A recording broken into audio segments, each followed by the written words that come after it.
What's up, my fellow YouTube peeps, whatever you want to call yourselves? I am back with another video, clearly. I figured you guys should see me with actual makeup on. Hey, new hairstyle, hey. I'm just playing. But, so, yeah, if you can't tell from the title, this is going to be like a study tips for the Hesi A2 entrance exam that I used anyway. This is not like, if you use these tips, you will do well without cracking open your book. This is just some of the things that I used. By the way, I'm looking at my spiral of notes, so don't be mad if I look down all the time. So just a little background on me. I got my associate's degree of science last May. I took my test May 30th, 2017, took it a few months ago. So because I took my test May 30th, I missed pretty much most of, well, not most of all, I don't know if that makes sense, but I missed like 80% of the deadlines for the fall anyway. So I applied, so I just finished applying to 2 nursing schools. They said, don't put all your eggs in one basket. I put it in 2 baskets, amen. Which is still not enough schools, but you know, whatever. So, yes, I applied to University of Texas Health and Science Center and Midwestern State University School of Nursing in Wichita Falls. But we'll get to that later. So, yes. So these are the 2 books that I use for studying. I use this, it's called the Hesi Admissions Assessment Exam Review Edition 3, 3rd edition, there it is. And I also use the 4th edition. So this is just like the newer one. So I use both of these. I really use the 4th edition more because it has better pictures. But I bought this, I want to say, I don't know, like a year and a half ago. So I was kind of like looking through here, maybe not a year and a half ago, but I know I bought it sometime last year, and I got the 4th edition a few months ago. So let's just say, so for Midwestern, I needed to take the math section, the reading, grammar, and vocabulary, and I needed at least a minimum score of 80% or higher. And for UTH in Houston, I needed math, reading, vocab, grammar, and anatomy and physiology with at least a minimum score of 75%. So with that, before I started studying, I knew right off the bat that like pretty much math would be my hardest section. So I'm just going to show you guys a little bit of what the book looks like. So, I don't know if you can see this well, but try and see if it'll, there it is. So this book literally goes all the way back to the beginning of math, I want to say. Like it has 1803 plus 156. So, you know, I knew I was good with like basic math, you know, addition, subtraction, but I like my fraction skills are just, they were trash. And to be honest, like I read the like the whole math section in the 3rd edition.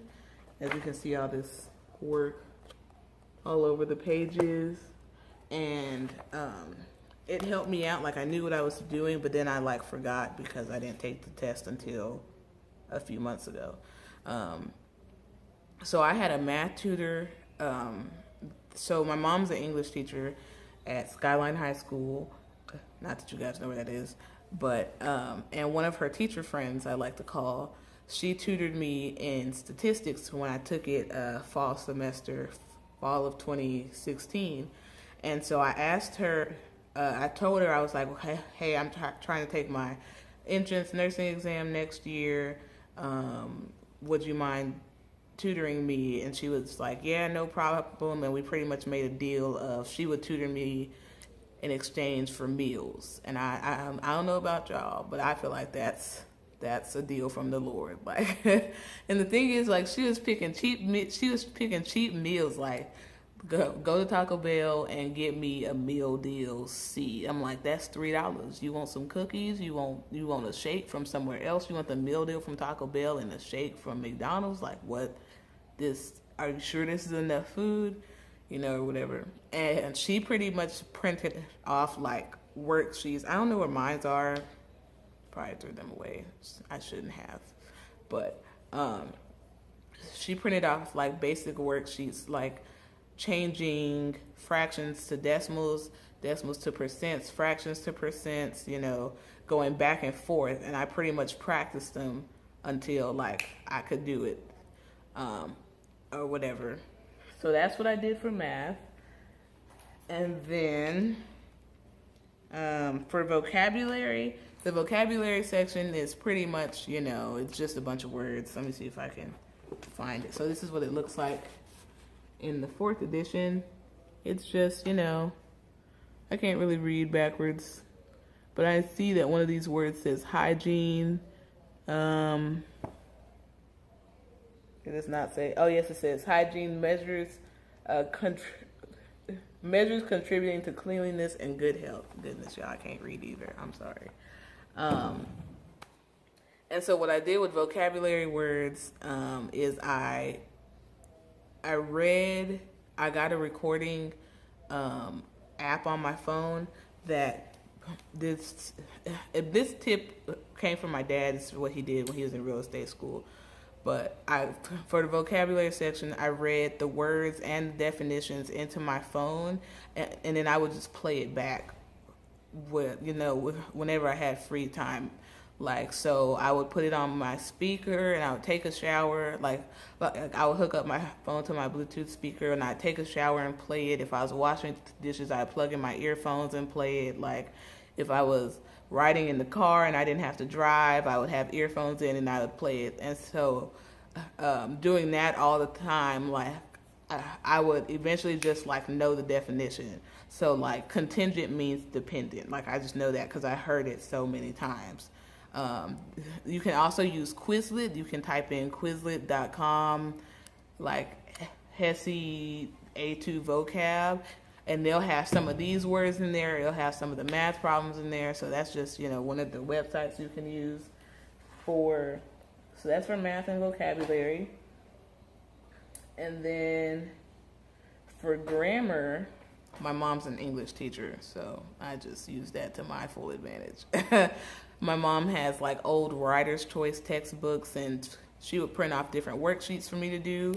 But I can show you guys in the 4th edition. I think it's, that I went through here, and this is like a pretty good example, like a pretty good guide for grammar. Like it has, and this goes all the way back to the beginning, like the basics, because like it has the definition of an adverb. An adverb is a word, phrase, or clause that modifies a verb, an adjective, or another adverb. I didn't know that because I have gaps in my education because I was asleep in elementary school. But, it goes all the way back. So it has, it has nouns and, pronouns, verbs, adjectives. It gives definitions, like examples. So I know that adjectives modify nouns. I know that verbs or action words are like linking words. So I would suggest that you get this edition. It's pretty good. As well, you can also use, I'm not sure if it's Quizlet. I'll have to look up the website that has like different, what's it called? It has like different examples that you can do. I'll link it in the description box if I can remember or /find it. And what I noticed when I took my Hesi exam was that sometimes it wasn't just like, okay, what's a subject-verb agreement or what's an adjective? And it didn't necessarily say what's an adjective, and then it listed the definitions and the answer choices. Like, sometimes the questions would be like, okay, what's wrong with the following sentence, and it'd be like A, B, C, D, A, B, C, D. Yeah, it'd be A through D. And if you don't know the definition of an adjective, then you might pick, you know, A and the answer is C. So like, it won't necessarily just ask you for the definition, but sometimes you have to know the rules for these different parts of speech and these, you know, what are these things called? Grammatical mistakes. So you have to know the rules behind it, so that when you get the question, you're just not like, oh crap, I don't know what, you know, what a verb is, or I don't know what subject verb agreement is, or, you know, I don't know these word pairs. Like it says, I'm gonna stop showing y'all the book because I know y'all can't see it. It says 15 troublesome word pairs, and it has like bring versus take. I didn't realize this before I read this, but I'm gonna read the definition. It says, bring conveys action toward the speaker to carry from a distant place to a near place. And the example is, please bring your textbooks to class. Whereas take conveys action away from the speaker to carry from a near place to a distant place. And the example is, please take your textbooks home. And at first I didn't understand this, but I'm like, oh, so that's like, please bring your money to class or whatever. That bring is bringing from somewhere that's far away to close to you, whereas take is like, you know, please take your sister home. Maybe she's close to you, but you're taking her somewhere else. And it won't necessarily say what's the difference between bring and take in the question, but the question might say, it might say which one of these words is used correctly. So then you have to know gosh, words are escaping me. You have to know the rules behind bring or take so that you can pick the right answer. All right, so that's grammar. So I've done reading, was really pretty much just kind of self-explanatory, you know, like main idea, supporting details. You know, you just read the passage and answer the questions. I know that's not helpful, but I never really struggled with reading. And then the last section that I had to take was anatomy and physiology, and I pretty much did the same thing with vocabulary that I did with A and P. Because A and P is such a vast subject, I read the entire section into my phone and listened to it back. So like, this is like the first page of anatomy and physiology. Ooh, hold on. Excuse me, y'all. So, you know, it has like different types of cells, you know, like connective tissue, nervous tissue, muscle tissue, or whatever. And so histology, I know histology is the study of tissues. I just know that because I've read this. I read this page, and, you know, like this back page and this page over skin. Like, I know skin is made up of two layers, the dermis and the epidermis. The epidermis is the outermost layer, and the dermis is the innermost layer. Like, I read everything, bones, muscles.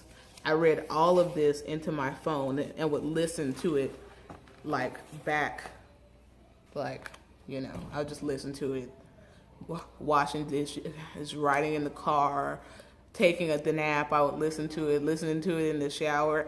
And then like there was this app on my phone where, I'll see if I can find that too, where I could like play games to, you know, I could play games and like match up different things, like match up PNS, which is the peripheral nervous system, to like its definition. It was pretty much like a mix and match game, but I like games, so that kind of helped me out too. And then I don't actually have a copy of my score sheet because I use my phone to record. So, but I know my scores. So, I will also link down the website that had PowerPoints and everything that I also found to be helpful. But my overall scores for the Hesi test was I made a 96 on math, a 88 on reading, a 92 on vocabulary, a 92 on grammar, and an 80% on anatomy and physiology. And I was like, man, like when I finished my test, I was like, Lord, you're so good, because you know he is good whether I passed or failed that test anyway. But like I only needed a 75 for my A&P. When I tell y'all, I was like, Lord, please let me get a 75, and I got an 80. Because another thing was that the math section took forever, because I just knew I would finish the math section super quickly, and it ended up taking me a long time, because they, like, the fractions that they were giving me weren't just like 3 6/8, you know, minus like 2 3/7. It was like 17 and 15 over 19th plus like 18 and 3/7 plus like something else crazy. So it took forever to like convert everything down and then add it across the board. And I'm realizing I'm probably gonna have to make 2 videos, because this video, it says it's gonna cut off at 18 minutes and 34 seconds, and I'm at 16 minutes and 20 something seconds. But I'm just wasting time here. So yeah, I don't necessarily, I should have made this video probably as soon as I took the test, but I didn't have a YouTube then. So I just figured, like, the sooner I do this, the better, because I'm kind of like forgetting things now. So that's really like all I have in my notes. I might do more videos about nursing, since you guys are now on the journey with me. I can tell you how I like filled out my application, and yeah. So the tips that I had in this video, I realized it wasn't like a you know, 1 through 10. It was just a few tips here and there, but that's what really worked for me. I also started studying like a few months before I took the test. So there's that. Thank you guys for watching, and I will see you guys in the next video. Bye. What's up, my